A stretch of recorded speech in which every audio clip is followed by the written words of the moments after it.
থাকে মানে ওটা বলে কি হবে ওটা আমাদের কাজ না যেই মার আপনারা মারতে গেছেন আমাকে এটা আপনারই বলছেন আপনিই বলছেন হ্যাঁ আমাকে মারতে আসলে আমি আমারটা একটু বলি একটু বলেন মারতে আসলে মারবো 2.5 মিনিট এখন একটু টাইম দিতে হবে ভাই পরের বার আচ্ছা তো যেটা হচ্ছে ফ্যাক্ট ওইখানের ঘটনার ভিডিও ফুটেজ সব আপনারা সবাই দেখেছেন এটা নিয়ে আমি নতুন করে আসলে আলাপ করতে চাই না এইভাবে হাতের ইশারা দিয়ে একজন নির্দেশ দিচ্ছেন মারো প্লিজ আমি আপনার সামনে ঠিক আছে উনি যে উড়ে আসছেন দৌড়ায় আসছেন আপনি দেখেন নাই আপনি ভিডিও ফুটেজটা দিয়েন হ্যাঁ তো ওইখানে নেশন স ইট ইউ ডিডন্ট আচ্ছা ওইখানে আপনি দেখেছেন যে রুমিন ফারহানা উনি কিভাবে হচ্ছে যে হাতের ইশারা করে তার লোকজন তার ভদ্র লোকজন কিভাবে হচ্ছে যে হামলা করলো এবং তার কথাই কিন্তু প্রতীয়মান যে তাদের ইন্টারনাল গ্যাঞ্জাম সেখানে দেখেন আতাউল্লাহ ওই সংসদীয় আসনের একজন ক্যান্ডিডেট এবং সে ওখানে কাজকর্ম করছে এবং উনার যে কথাবার্তা যে নিবন্ধন পায়নি তাহলে তো আমার এখানেও বসার কথা না হিসাবে আমরা তো নিবন্ধিত দলই না তো সেভাবে উনি যেভাবে আমাদেরকে ট্রিট করেন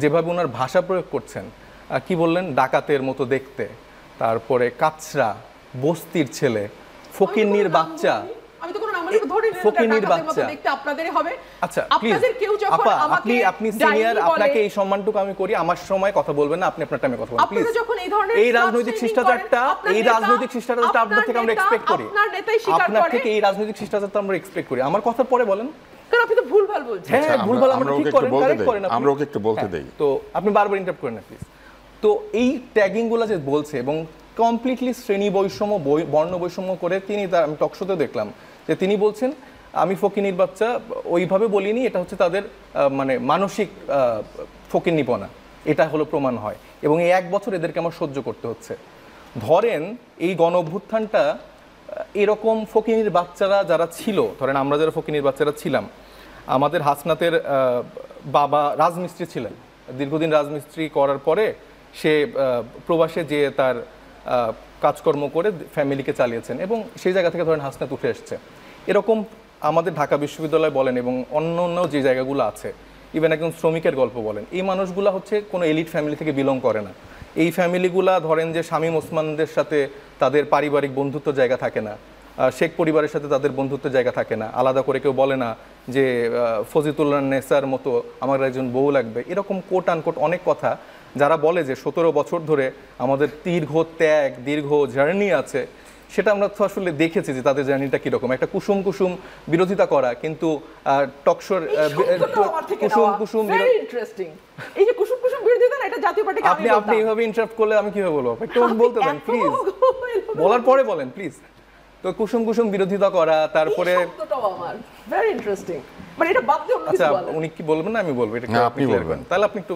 কন্টাক্ট করেন এইভাবে তারা যদি এরকম করে ইন্টারাপ্ট করে তাহলে এটা কেমন তো ওনার একটা খুব পপুলার কথা সে কথায় বলে যে 15 বছর ধরে হয়নি তার মানে তিনি আসলে কি বোঝাতে চায় যে 15 বছর ধরে কি হয়নি 15 বছর ধরে বেগম খালেদা জিয়াকে আটকে রেখে তিলে মেরে ফেলার ঘটনা হয়েছে তারপরে 15 বছর ধরে বিএনপির গুম খুন করা হয়েছে হ্যাঁ তারা অনেকে হয়তো বা খুব আরামায়েশে ছিল হয়তোবা কিছু তর্ক বিতর্ক আমরা সোশ্যাল মিডিয়া টিভিতে দেখতাম কিন্তু বিহাইন্ড দ্য সিনে তাদের কিন্তু ওইরকম কষ্ট হয় না তারা উনি আবার এটা বললে এখন বলবে যে প্লট চাওয়ার কথা বলা হয়েছে উনি চেয়েছেন তো হ্যাঁ উনার ঢাকায় চট্টগ্রামে উনাদের যে প্লট আমি উইথড্র করছি না আপনি হাফ ট্রুথ বললে আমার কথার টাইমে কেন কথা বলছে ভাই এটা তো একটা আপনি বলবেন বেসিক ম্যানারিজম আপনি বলবেন আমি তো তার থেকে এই বেসিক ম্যানারিজম এই শিষ্টাচারটা তো এক্সপেক্ট করি আমি তো সময় কথা আপনি বলেন কারণ আপনার 15 বছর ধরে উনি এরকম করে কথা বলে এসেছেন এরকম জায়গাগুলো সে মানে ইউজ করেছেন এবং তার পরবর্তীতে তার নেতাকর্মীদের আমরা দেখেছি যে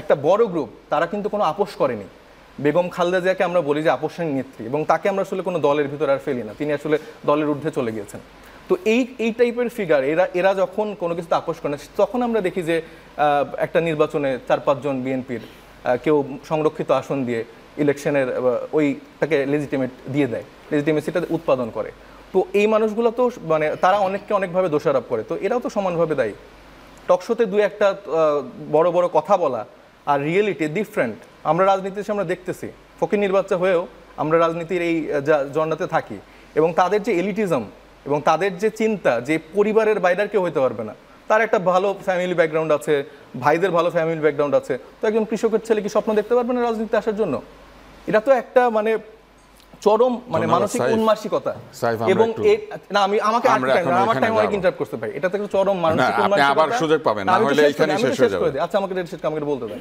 এটা চরম মানসিক উন্মাসিকতা, এটা একটা হাসিনা সিনড্রোম।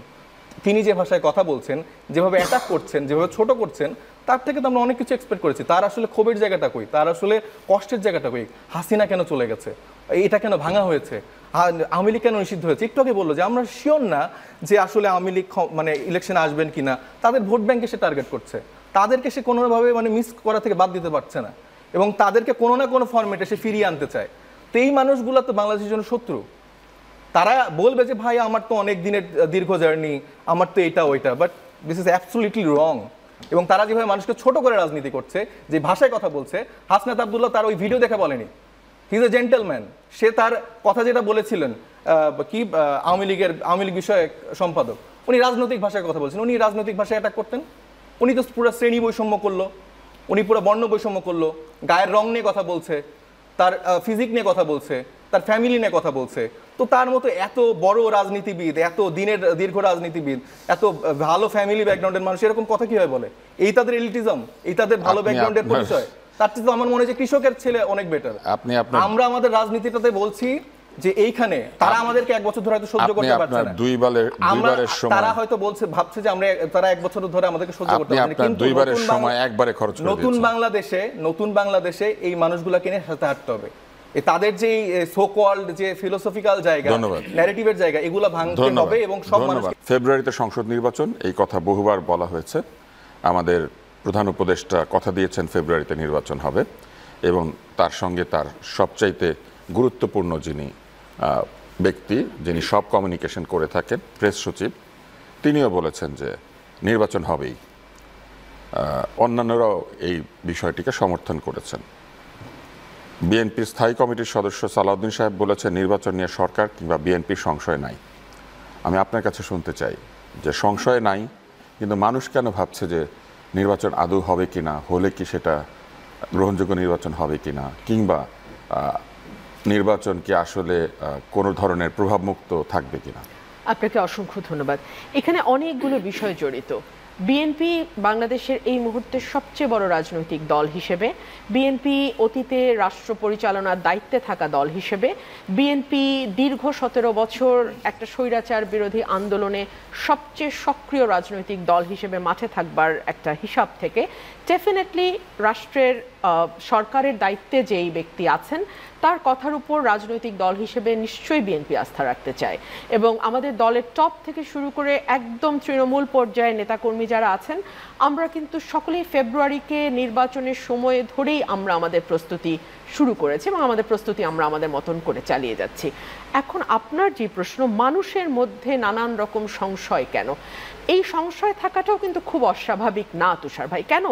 আপনি দেখুন, এই যে দীর্ঘ 15 বছর, 2008-এ মানুষ লাস্ট ভোট দিয়েছে আর এখন 25 চলছে, 15 না 17 বছর। এই যে একটা লম্বা সময়, এর মধ্যে মানুষ না পেরেছে ভোট দিতে, না পেরেছে তাদের পছন্দের প্রতিনিধি নির্বাচন করতে, সেটা আপনি জাতীয় সংসদ বলেন কিংবা আপনি একটা ইউনিয়ন পরিষদের নির্বাচন বলেন, কোনো জায়গায় মানুষ তার ভোট দিয়ে প্রতিনিধি নির্বাচন করা যেটাকে বলে সেটা বাংলাদেশে হয়নি।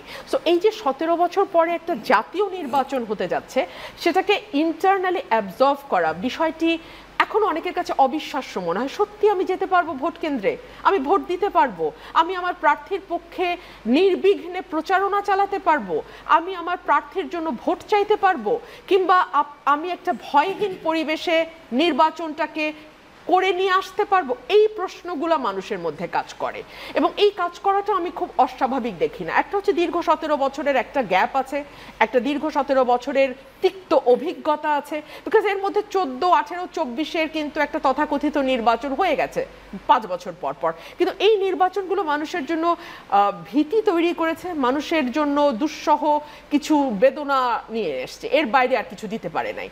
এটা একটা দিক। 2 হচ্ছে আইন শৃঙ্খলা পরিস্থিতি কিন্তু এখনো আমরা যতটুকু স্বাভাবিক আশা করেছিলাম যে 1 বছরে সরকার কাটিয়ে উঠবে, পুলিশ আরও সক্রিয় হবে, আইন শৃঙ্খলা রক্ষাকারী বাহিনী তাদের দায়িত্ব পালনে আরও বেশি সুষ্ঠুভাবে করতে পারবে।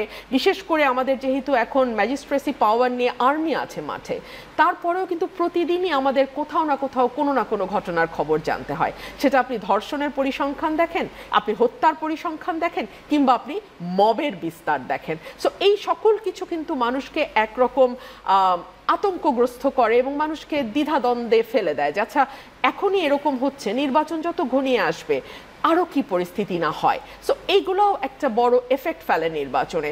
3 হচ্ছে আমাদের একটা বড় রাজনৈতিক দল এবং গোষ্ঠী বা এক ধরনের রাজনৈতিক ভাবধারার যে রাজনৈতিক দল আছে, আমি খোলাখুলি বললে আওয়ামী লীগ, তাদেরকে নির্বাচনের বাইরে রেখে এই নির্বাচনটি হবে কিনা এটা কিন্তু আমরা এখনো পরিষ্কার না। মানে আওয়ামী লীগের কার্যক্রম নিষিদ্ধ, কিন্তু আওয়ামী লীগ কি নির্বাচনে অংশ নিতে পারবে কিনা এই ব্যাপারে কিন্তু সরকার এখনো পরিষ্কার করে কিছু বলে নাই। বিচার এবং সংস্কারের পরিস্থিতিটা কি দাঁড়াবে এগুলো নিয়েও মানুষের মধ্যে এক ধরনের আস্থাহীনতা আছে। আমরা কিন্তু অনেক রাজনৈতিক দলকে বলতে শুনছি বিচার বা সংস্কার শেষ না করে কোনো নির্বাচন বাংলাদেশে হবে না। এই কথা যখন আসে, স্বাভাবিকভাবে যেই মানুষটি হয়তো সরাসরি রাজনীতির সঙ্গে যুক্ত না, ডিরেক্টলি কোনো পলিটিক্যাল পার্টির পোস্ট হোল্ড করে না, সেই মানুষটি একজন ভোটার, সে আতঙ্কগ্রস্ত হয়ে যায়। আচ্ছা তাহলে তো বিচার সংস্কার কত দূর গেলে নির্বাচন হবে, সেটা কতটুকু হলে আমরা বলবো যে এখন নির্বাচন করা যায়, এটাও একটা প্রশ্ন। সময় ব্যক্তি আক্রমণ করা হয়েছে, তো আমাকে জবাবটা তো দিতে হবে।